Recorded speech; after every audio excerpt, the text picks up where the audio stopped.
খুব স্বাস্থ্যকর আর খুবই মজার একটা রেসিপি আপনাদের সাথে আজকে শেয়ার করেছি। আসসালামু আলাইকুম, মিলিস মম কিচেন থেকে নতুন একটা রেসিপি নিয়ে আসছি। তো এইখানে এই যে দেখেন ডাল দিয়ে, এই যে খেসারির ডাল দিয়ে নতুন একটা রেসিপি করেছি। তো এই রেসিপিটা আপনাদের সাথে শেয়ার করছি।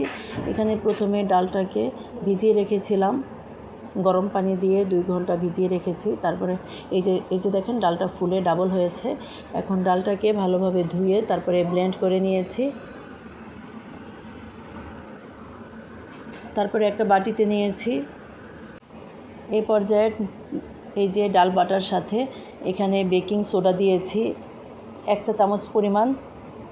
এই যে দেখেন 1 চা চামচ পরিমাণ বেকিং সোডা দিয়েছি, দিয়ে ডালের সাথে ভালোভাবে মিশিয়ে নিয়েছি। এই যে দেখেন ভালোভাবে মিশিয়ে নিতে হবে এভাবে। তো এই যে ভালোভাবে মিশিয়ে একটা সাইডে ঢাকনা দিয়ে ঢেকে রেখে দিব 2 ঘন্টার জন্য। তারপরে এই যে দেখেন ঢাকনা দিয়ে ঢেকে 2 ঘন্টার জন্য রেখে দিয়েছি।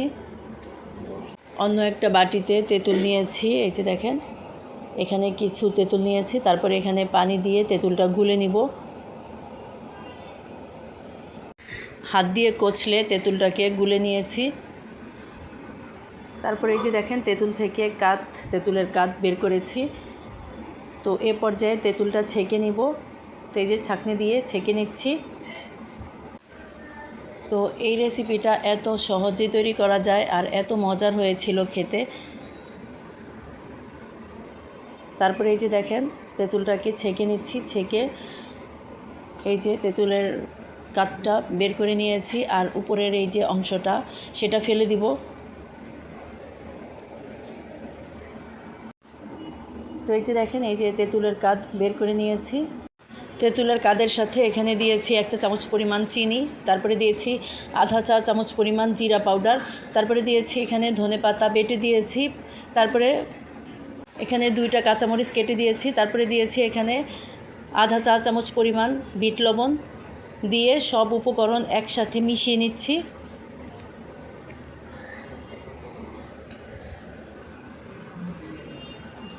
তারপরে এই যে দেখেন খুব ভালোভাবে মিশিয়ে নিতে হবে এভাবে। ঢাকনা দিয়ে ঢেকে রেখেছিলাম 2 ঘন্টার জন্য যেই ডাল, সেই ডালটাকে 2 ঘন্টা পর এই যে দেখেন এখানে স্বাদমতো লবণ দিয়ে ভালোভাবে মিশিয়ে নিচ্ছি ডালের সাথে। এ পর্যায়ে চুলার কাছে চলে এসেছি। এখানে কড়াইতে তেল দিয়ে দিচ্ছি। এখানে সরিষার তেল দিয়েছি। তেলটা গরম করে এই যে দেখেন অল্প অল্প করে ডাল দিয়ে ডালের বড়াটা ভেজে নিচ্ছি। তো এইভাবে সবগুলো বড়া ভেজে নিব। তো এই যে দেখেন বড়াগুলোর এক পাশ ভাজা হয়েছে, এখন উল্টে দিচ্ছি, অন্য পাশটাও ভেজে নিচ্ছি। এ পর্যায়ে দইয়ের কাছে চলে এসেছি। এই যে দেখেন এখানে 500 গ্রাম দই নিয়েছি, টক দই। আশা করছি আজকের এই রেসিপিটা ভালো লাগবে। তারপরে এই যে দেখেন দইটাকে একটা বাটিতে নিয়ে নিচ্ছি। খুবই সহজভাবে অল্প উপকরণ দিয়ে এই রেসিপিটা তৈরি করা যায়। তো এই যে দেখেন খুবই অল্প উপকরণ দিয়ে রেসিপিটা করেছি। তো এখানে একটা বাটিতে দইটা নিয়েছি। এখানে 500 গ্রাম দই নিয়েছি। দইটাকে ভালোভাবে ফেটিয়ে নিচ্ছি। দইটাকে ফেটিয়ে দইয়ের সাথে দিয়েছি এখানে 1 চা চামচ পরিমাণ চিনি, স্বাদমতো বিট লবণ, তারপরে দিয়েছি আধা চা চামচ পরিমাণ জিরা পাউডার,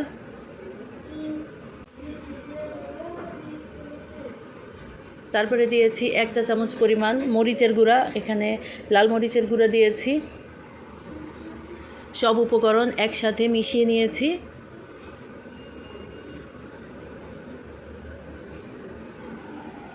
তো এটা যেহেতু দই বড়া করেছি, তো এখানে এই জন্য দইটাকে তৈরি করে নিয়েছি। এই যে দেখেন সব মশলা দিয়ে দইটাকে এখানে তৈরি করে নিয়েছি। সব মশলার সাথে দইটাকে এইভাবে মিশিয়ে নিতে হবে। আশা করছি খুব সহজভাবে আপনাদের সামনে উপস্থাপন করতে পেরেছি। তো এই যে দেখেন এখানে ঘরে থাকা উপকরণ দিয়ে এই দই বড়াটা তৈরি করা যায়।